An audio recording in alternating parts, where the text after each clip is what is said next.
Hello and welcome to the Master's Voice, the podcast series on marketing, advertising, business and more on Mediabrief.com.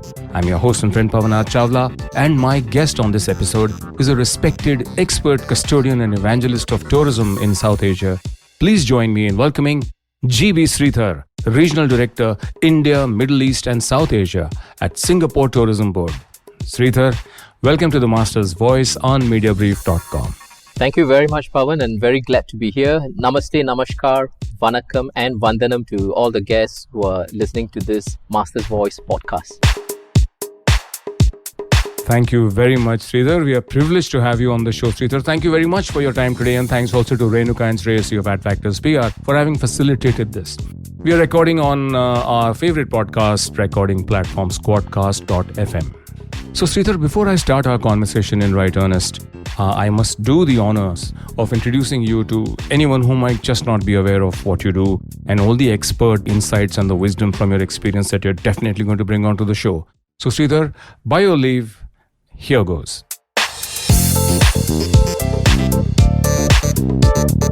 My expert guest in this episode is G B Srithar, Regional Director, India, Middle East and South Asia, Singapore Tourism Board, as I just told you.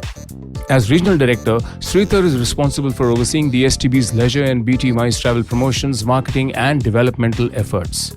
He works with travel and non-travel partners in the region to drive visitor traffic to Singapore for leisure, business, MICE, cruise, enrichment and experiential learning purposes. Srithar has been with the STB since October 1997. In his career with the STB, he had headed the STB's human resource development, change management and organizational development portfolios and was responsible for HR management, leadership development, internal communications, organizational culture and change capability development matters. Srithar has spent close to 5 years in India as Area Director, South Asia, during which time he was responsible for marketing and promotion works for Western and South India and Sri Lanka. Between January 2014 to June 2016, Srithar held positions in STB HQ's marketing group in its international marketing and brand campaigns team. He was also involved in working with the STB's international teams across the globe in developing and implementing their marketing campaigns. His immediate prior appointment before the regional director posting was as lead of the brand campaigns team. Srithar has graduated with honours in sociology from the National University of Singapore in 1990 and also holds a Bachelor of Arts degree in English Language and Philosophy. So that is the stellar professional I have with me, G B Srithar, Regional Director, India, Middle East and South Asia, Singapore Tourism Board. And having listened to the entire profile, I'm sure all my listeners will be perked up for what's going to come. So thank you once again, Srithar, for being on the show. Thank you very much, and for the nice welcome remarks. Thank you very much. So Srithar, my first question. How does it feel to be working as the custodian-in-chief of tourism from India, the Middle East and South Asia into Singapore, one of the most beautiful countries in South Asia? I mean, over the past 16 to 17 months, the pandemic has obviously been perhaps the most disastrous eventuality imaginable for travel and tourism. So tell us, what has Singapore Tourism Board, or STB as I might refer to it now, has been doing ever since the lockdown kicked in to keep itself in the news and aspirational consideration sets of its regular and potential tourist target audiences? Well, Pavan, I think the immediate response is Singapore Tourism Board, in its 56 years of existence and history, has never seen such a pandemic, such a situation before. I believe all of us have gone through major crises in the past, whether it is SARS, Asian financial crisis, and so on and so forth. Quite a few crises in the past. But for Singapore Tourism Board, in the last 56 years, nothing of this magnitude. And I'm sure across the globe, a lot of economies, countries have been struggling, and we are still struggling to rebuild. So when we look back, I think for the kind of work that we do in promoting a destination, the huge challenge is when borders are closed, when people are not traveling, and even if there are some travel that is about, somehow or other, if something happens, borders are shut again. We are living in a very difficult period where you can't really plan for many things, and you have to deal with the pandemic and what it sort of throws up, and you manage your engagement activities. For Singapore tourism in India, For the last 2.5 decades, we have been in India promoting Singapore as a destination. The last 1.5 years has been a period of where we are trying our best to remain relevant, remain connected, and remain engaged. Right. And I think that has been our goal for the last 1.5 years. And how are you doing that is what I really wanted to know. Sure. One immediate thought that comes to us is that reconnecting with the travel trade is very, very important to us, and therefore even at the early outset of the pandemic in early 2020, we had come out with United We Stand, a solidarity call with the travel trade, and through this we were communicating to the travel trade that we are standing united with them in these stressful times. And we were giving updates about the destination, we were engaging them, trying to make sure that we are connecting with them. And apart from this message, we were also looking at how can we chart our pathways to tourism recovery together. So that was our trade engagement theme, charting our pathways to tourism recovery. Excellent. So that's how you kept in touch with the travel trade. What about consumers? What have you been doing to remain connected with them and, keep Singapore on their mental homepage, as it were? For the Singapore Tourism Board, Pavan, we have been adopting a marketing approach of agile, bold, creative. And this is how we have been engaging our consumers. During these 1.5 years of pandemic, especially for India, what we have added is deep and empathetic communication. By deep, we mean how do we put across stories which are deep stories, going into vernacular, going into regional languages, and connecting with audiences across India. And empathetic, because this is quite stressful times, how do we put out our communications in a very sensitive, friendly, warm and inviting manner, right? So that's how our approach has been, and in that regard we have been doing various projects with very popular brands in India, trying to connect with the Indian audiences. Right. And the latest that I heard of was, and very impressive, extremely nice, beautifully thought out too. Must have taken quite some time even in the whole planning and execution, the Chota Bheem integration. Tell us about that first and you can talk about anything else later. Yeah, well, every now and then there comes a project which is heartwarming. Yes, it is stressful times, it is pandemic, and it is, we were out looking for a project that can help us connect with the children. Because family audience is a huge, important audience to the Singapore destination, right? And we were looking for a project, and Chota Bheem came along in a way that it is a very popular character, very hopeful, optimistic character. So when Woodkids, the app, Woodkids app, as well as Green Gold Animation, so we came together and said, let's give a gift of smile to the children across India. That's how this project came about. Okay. And how much time did it take in the execution? What was the whole idea? Obviously, it was the background locations and the places that the young kids and, the young characters rather would sort of have their, holiday or adventure in Singapore. So it's a great way of keeping it top of mind. But how much time did it take? What kind of coordination or cooperation together did you all do? Because I think this was all post-produced stuff which was in the studios. Did you all shoot background and, proper location footage and send it to them? What were the reference points, rather?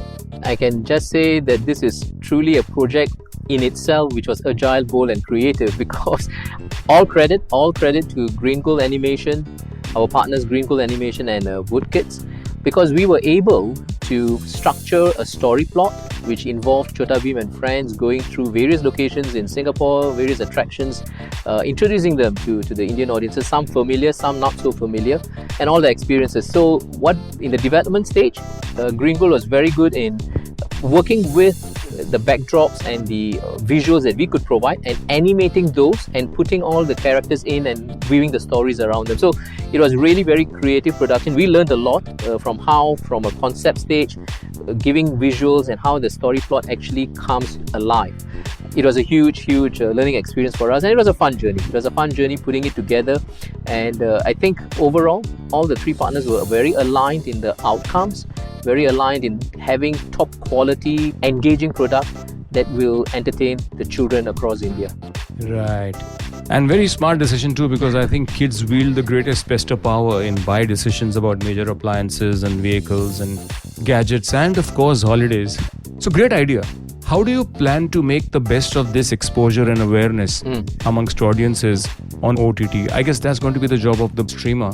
But what is your expectation from, in terms of the ROI, or I don't want numbers, but the kind of positive impact it should have on your inbound tourism when feet come back on the ground and the lockdowns lift?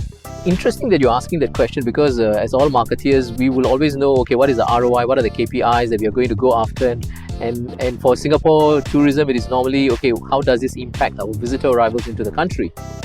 But that is not the KPI at this point in time. So it is more about how do we put the content so that as many children across India, and we've got 3 languages covered, English, Hindi and Tamil. How do we make sure that many children across India are viewing the content? And technology, leveraging OTT platforms, leveraging digital platforms is going to be a very, very important step for us, which we have already started a few years back, but it has stepped up, accelerated over the last few years.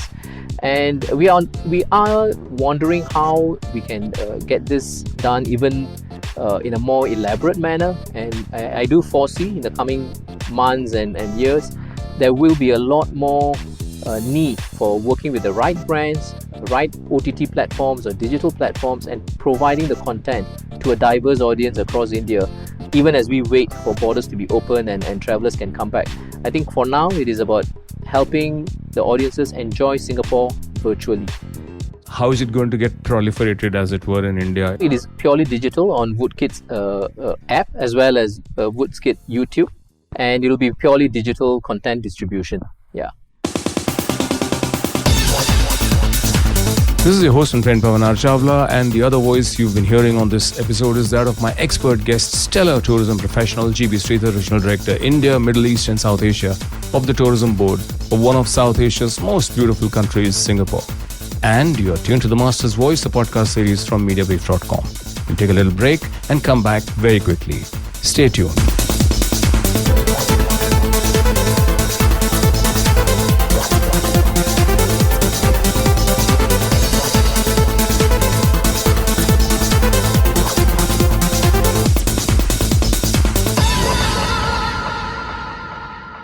And we are back. I'm your host and friend Pavan Chawla, and with me is my expert guest, G B Srithar, Regional Director, India, Middle East and South Asia of the Tourism Board of Singapore, one of South Asia's most beautiful countries. And this is The Master's Voice, the podcast series from Mediabrief.com.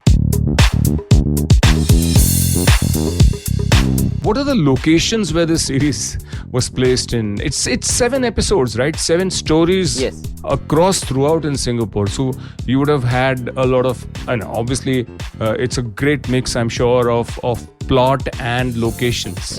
And the story has to progress beautifully and seamlessly, while at the same time giving the kids enough to gape at, in terms of the beauty of Singapore, where it's placed. So what are the locations where the series is placed in, as it were, in Singapore, and how do you expect this series to help outbound tourism from India to Singapore whenever the lockdown lifts?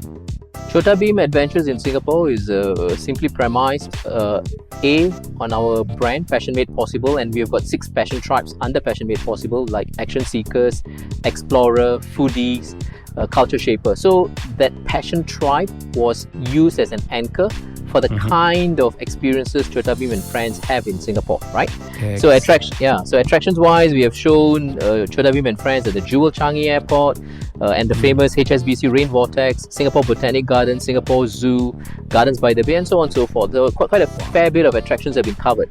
But importantly, what we have done is also to make it sort of edutainment. So we have introduced ideas that the Singapore Botanic Gardens, as well as the Singapore hawker culture, both being listed on the UNESCO heritage and attractions list, cultural heritage list, and that would give different insights to the children who are looking at these programs, right?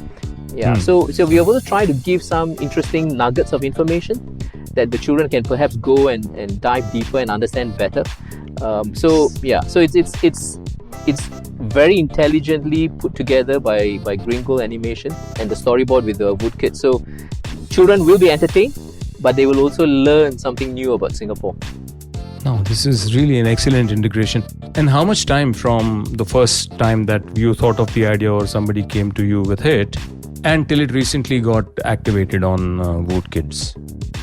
The entire project is about half a year plus. So it started beginning of the year. Wow. We could have launched it earlier because we do have Chota Bheem celebrating his birthday in Singapore, and that would have been perhaps in May. So, but the idea was entire from initial idea to concept and development and execution. It was about six or 7 months window, and a lot of to and fro, lot of to and fro getting into the actual conceptualization and delivery of it. So yeah, I mean, it was to keep Singapore in the minds of the kids and their families. How do you think it's going to help you with outbound tourism from India to Singapore? For me, at the moment, I think that's a sort of more downstream question, because we are now just letting the consumers enjoy Singapore in various lights, right? So our different partnerships, whether it was Zomato, Book My Show, National Geographic, Tripoto, these are some brands that we have collaborated with in the past. And this particular brand collaboration with Wood Kids and Green Gold is targeting the family and children audiences. Our current message is a place that the Indians have enjoyed, and we would hope to keep them coming back to Singapore when the time is right. But for now, sitting in your homes, sitting where you are, and looking for content about destinations, we hope that the various attempts from our end to try and provide interesting content is well received by a diverse audience across India. How has STB, Singapore Tourism Board, been marketing itself, remaining relevant and purposeful in its comms, putting purpose above commercial plugging? Is that it? What's your and STB's marketing and comms philosophy been like during the pandemic?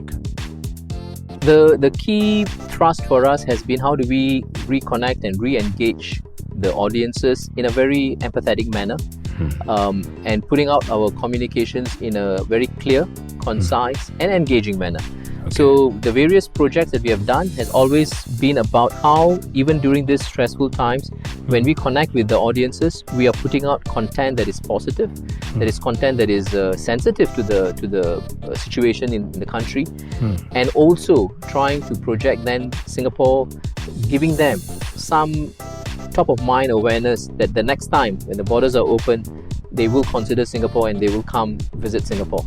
So I think for us it has always been building and nurturing the different travel trade partners that we have, the non-travel trade partners we have, and engaging the consumers, bringing Singapore closer to the hearts and minds of the Indian travelers.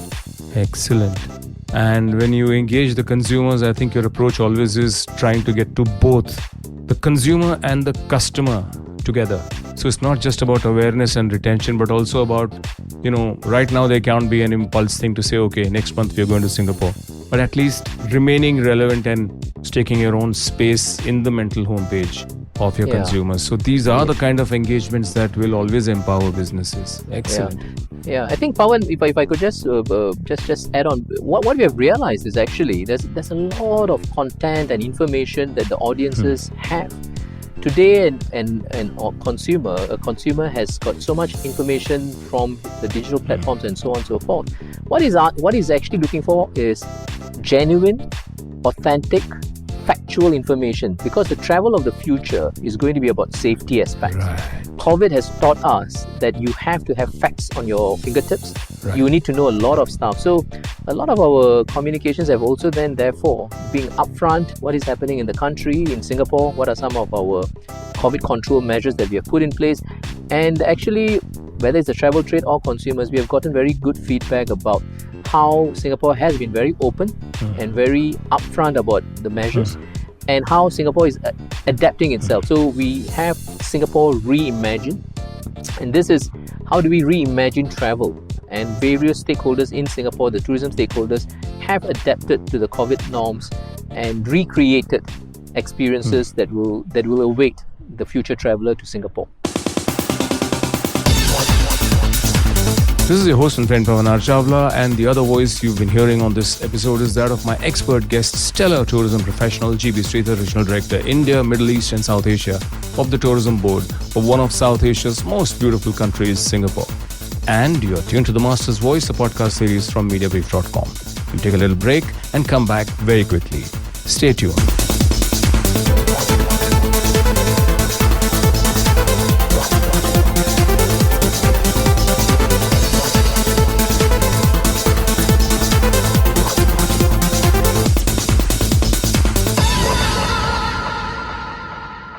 And we are back. I'm your host and friend Pavan Chawla, and with me is my expert guest, G B Srithar, Regional Director, India, Middle East and South Asia of the Tourism Board of Singapore, one of South Asia's most beautiful countries. And this is The Master's Voice, the podcast series from Mediabrief.com. So, what you've actually done is very nicely, very comprehensively taken the physical stroke personal experience aspects totally virtual, and you said that you've had you named 4 or 5 partners that which you sort of partnered with in the past. So do you want to give me just a little bit on each of those integrations with all those partners? Sure. So we have been harnessing technology to reimagine the content, products and offerings that we have. We have explored different partnerships. So for example, the brand like Zomato, they had a 10-city Zomaland at home even before the pandemic started. So when pandemic hit, they went virtual and we did Zomaland at home, which was actually sometime mid last year. It was a very creative project of bringing the food and entertainment festival into the homes of people. So Zomaland at home. With Book My Show, we did My Singapore Connect, where passions meet, where we brought an Indian talent and a Singapore talent, and they interacted to talk about their passion, right? So we had, for example, a director from India interacting with a film producer from Singapore. And then with National Geographic India, we did an 8-part digital series titled Reimagine Passion in Singapore.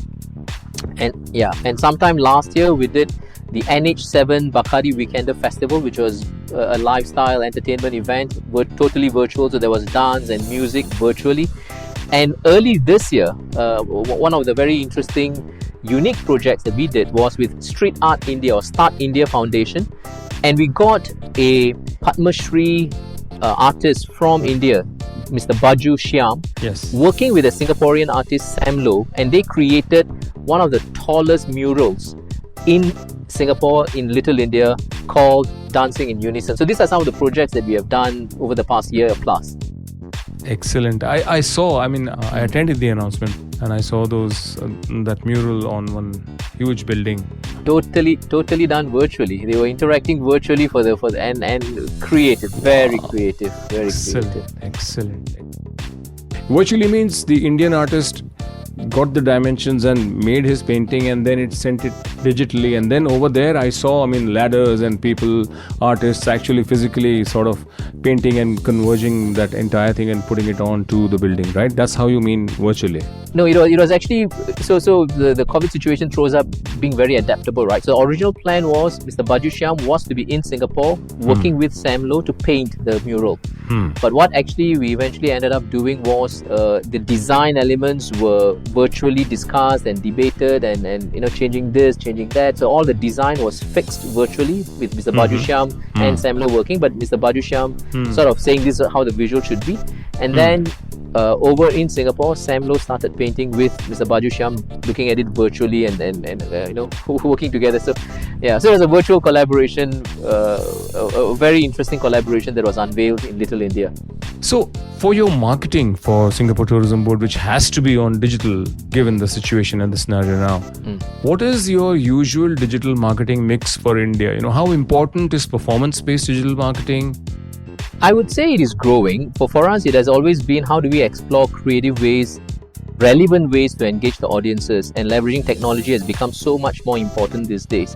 And the average time spent on digital media as compared to traditional media has also been increasing drastically. True. So we have taken this into account and finding how do we optimize the marketing mix. I see that the digital marketing with traditional marketing, PR and social media activations and digital programs are so very important. So at the very core, it is always about the idea and then figuring out what is a relevant marketing mix for that idea, because it depends on the project, depends on the target audience, depends on the intent of the particular marketing endeavor.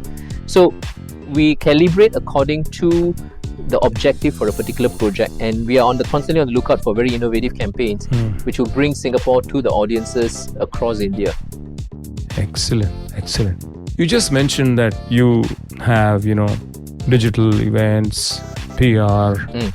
You work with agencies from which handle different parts of your entire marketing piece.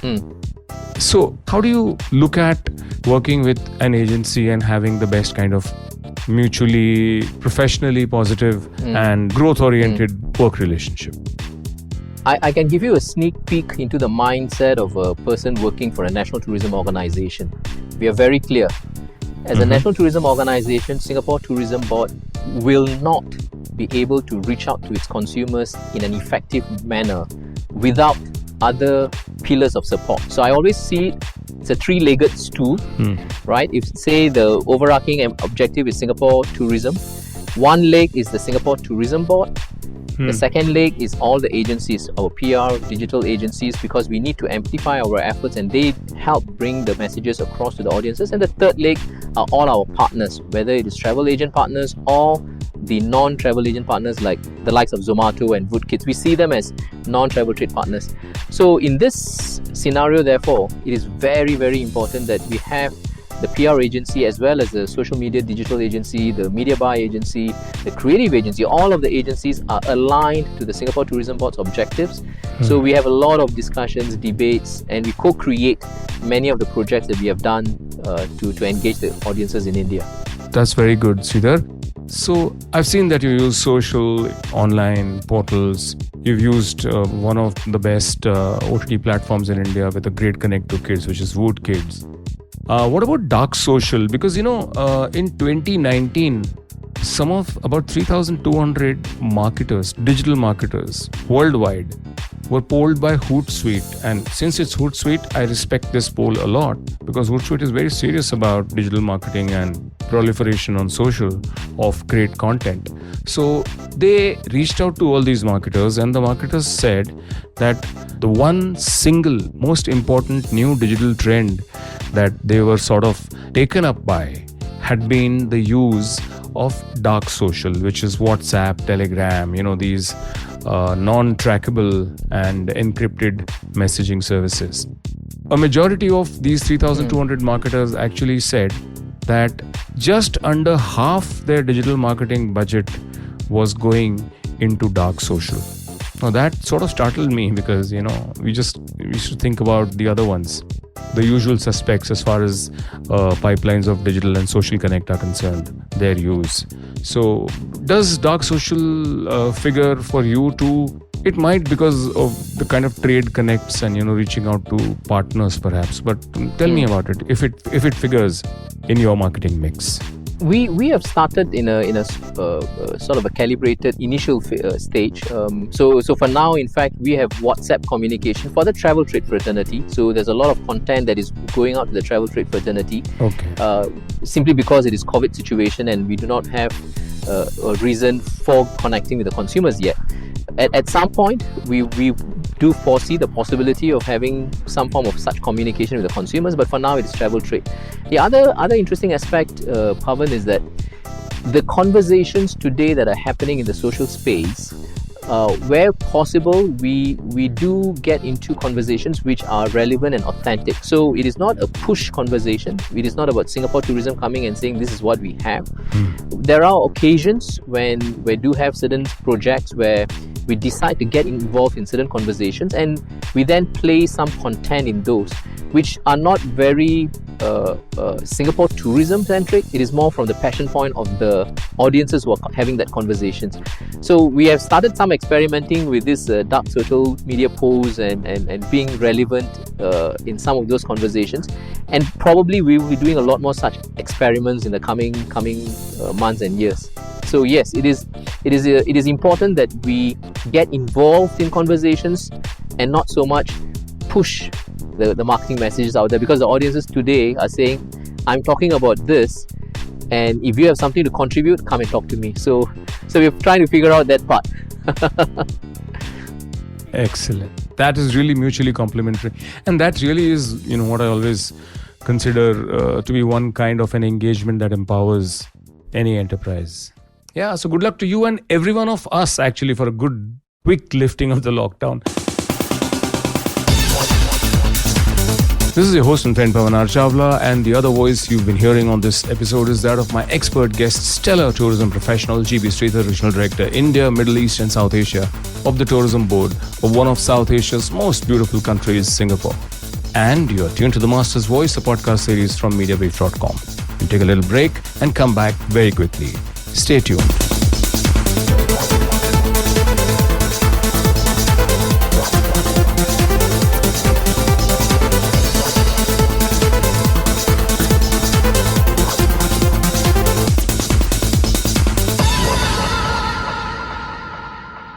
And we are back. I'm your host and friend Pavan Chawla, and with me is my expert guest, G B Srithar, Regional Director, India, Middle East and South Asia of the Tourism Board of Singapore, one of South Asia's most beautiful countries. And this is The Master's Voice, the podcast series from Mediabrief.com. Tell us, to move to a somber subject, how the lockdown has hit tourism and the economy in your country. Any numbers before the lockdown to demonstrate the extent of the hit so far? It's flatlined everything actually as far as travel and tourism is concerned. It is a very dismal reflection, right? So if I look back, 2019, when we finished 2019, India was our third largest source market, contributing 1.42 million visitors from India to Singapore. And 2020, so as you said, it's flatlined. I mean, it is no point even talking about the numbers. But yeah, so when I look back at the last 1.5 years, everything has just plummeted, and I'm sure that many of us are hoping that the rebound will be there and it will come sooner than later. But looking at how the situation is, it looks like it is going to be quite long it's going to be a long winter for this. So yeah, so we just have to keep doing what we need to do to stay relevant, stay engaged, stay connected. And how has the government helped tourism-related businesses in Singapore or supported? What is your outlook for the travel industry and traffic to Singapore after the lockdowns open? I'm sure people will come running back to Singapore. It's such a beautiful country, but how has the government helped, and what is your outlook for the future? Optimistic outlook. Singapore has been fortunate that the government was able to roll out various financial assistance schemes, including for retaining jobs, some waiver of rental repayment periods, or delaying of some rental repayment periods. Various kinds of assistance had been given, and we were able to do that to help the businesses, including travel tourism businesses. What we now are in a situation is to see how can we let the industry come back from the current near virtual stopped, paused mode. So I think a lot of accolades have also come in as to how Singapore has handled it, and how Singapore is looking at the future. Tell me now, let's change lanes and get on to something else. The personal side of this very energetic, ever smiling, very positive. I mean, you crackle with positive static, Srithar. I'm telling you that, believe me, and I mean that literally. Thank you. So touch wood, and that's infectious. Thank and you. very welcome always. It's lovely to speak to you anytime. Thank you. So, but I want to know, what have been your most important formative influences, as a child growing up till today? What are the things, 1 or 2 or 3 things, learnings, memories that have stuck with you, clung to you like a limpet to your soul, which have helped you and, sort of carried you along? And Wow, okay. I think from very young, because of the kind of schools I attended, the teachers I've met, one thing that was always been very important for me is that being authentic, being genuine, being human, right? And therefore then I'm in the right industry, because this is the kind of industry where human connections are so important. So I still remember when I got my first posting to India in 2010, my then assistant chief executive for international told me that, because previously my avatar was human resources, right? I was a human resource guy. So I was doing HR management, development, change management. And then he said, you know what, given your people connections, given the way you are able to connect with different people and work with people, you should try out marketing and do it. So he sent me to India, and therefore, so relationships are very important. Second is important is that how do we also have clear communications. I think that is something that has also been very helpful in the way I consider. And the third thing is my team. It has been very important that we work closely, and my team has been super. I'm very lucky that I've got a fantastic team who are very motivated. All I can say is, even in this pandemic situation, to be able to roll out the kind of projects, the number of projects that we have actually rolled out is amazing. Wow. And this is despite each and every team member going through various COVID-related situations and predicaments. So a salute to my team, and I think they keep me energized. So I draw energy from my team, and I hope that I'm giving them some energy in return. Oh, you can bet your bottom dollar on that.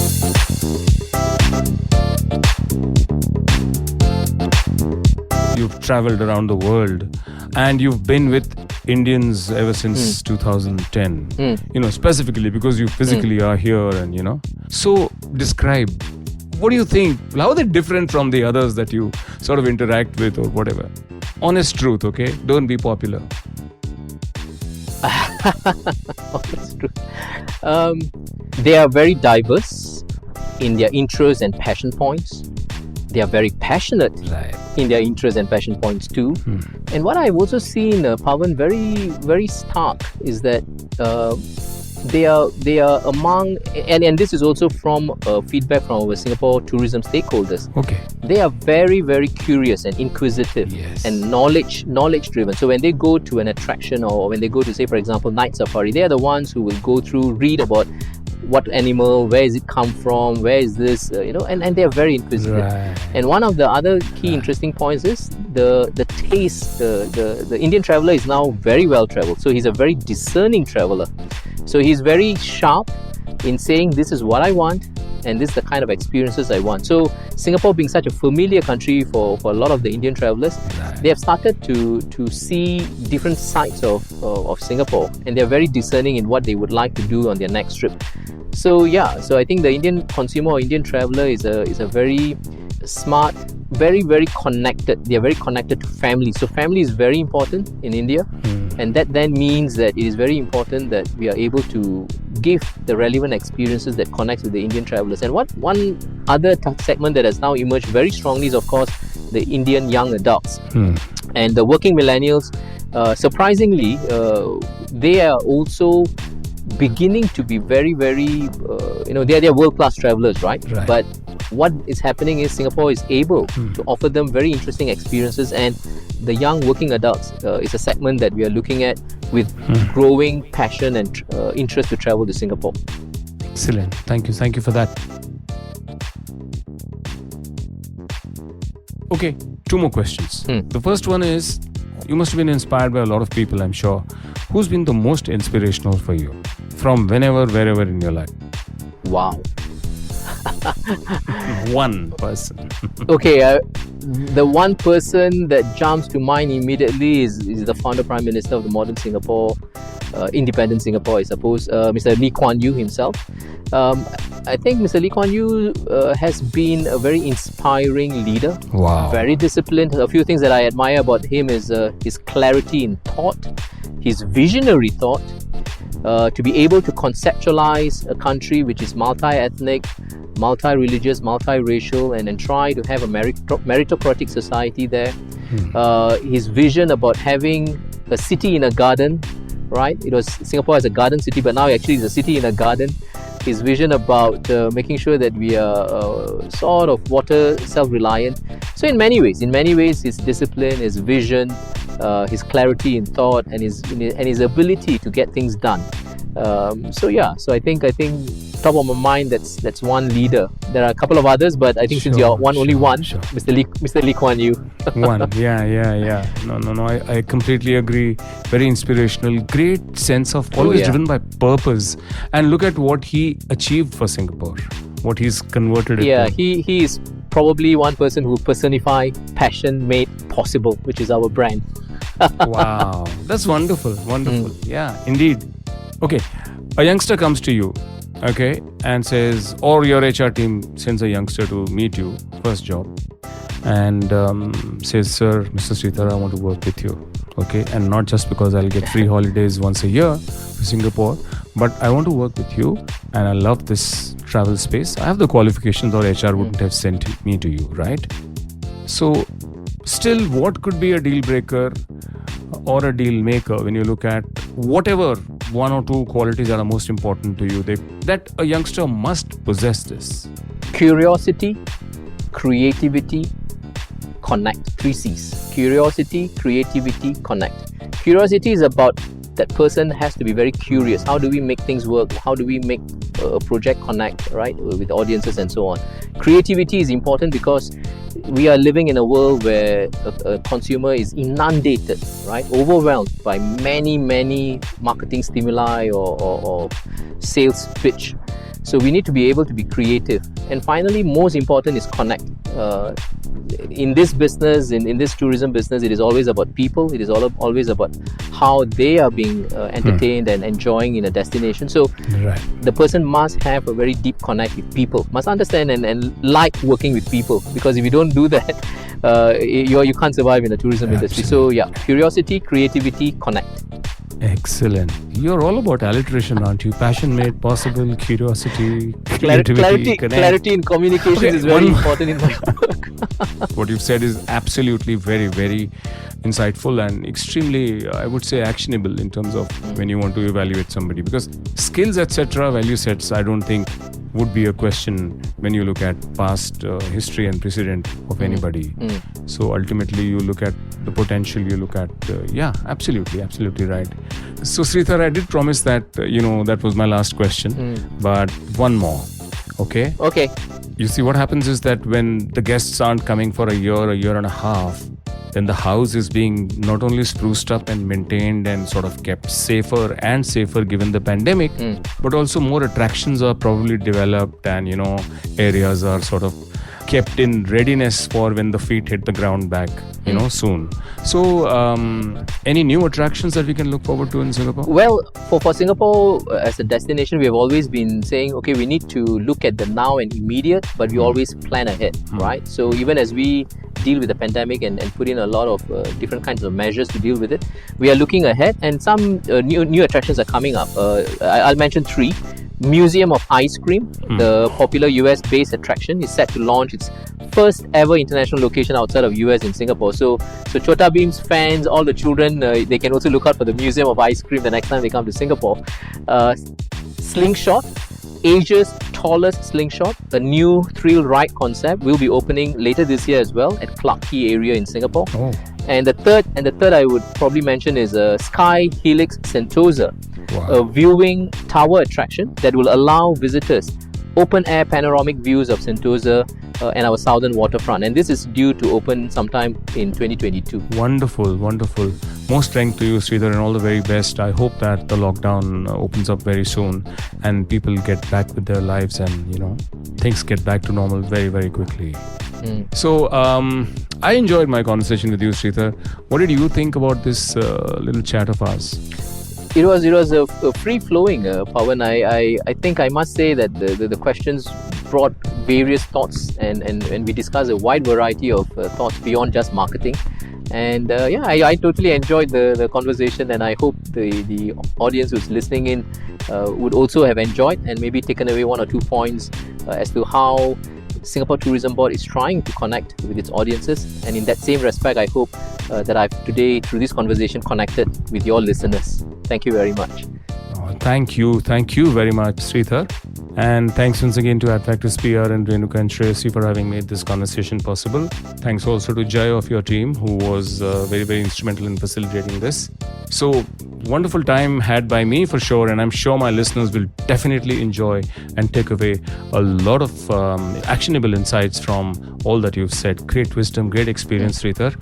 Thank you very much indeed. Thank you very much, Pavan. It was a pleasure talking to you. And for your information, this is the very first podcast that I'm in. Wonderful. Yeah, so I'm privileged to be in your podcast. So thank you very much to you and to all the listeners. Stay safe, stay positive, and we will come out of this pandemic together. And I'm sure that the human spirit will endeavor for greater heights post-pandemic. Thank you very much. Stellar tourism professional G B Srithar, Regional Director, India, Middle East and South Asia of the Tourism Board of one of South Asia's most beautiful countries, Singapore, was my very special expert guest on this episode of The Master's Voice on Mediabrief.com. I'm sure you found that conversation very insightful. I certainly did. Until we meet again, till I come back with yet another expert in the next episode of The Master's Voice on Mediabrief.com. This is your host and friend Pavan Chawla saying, stay safe, take care, bye-bye.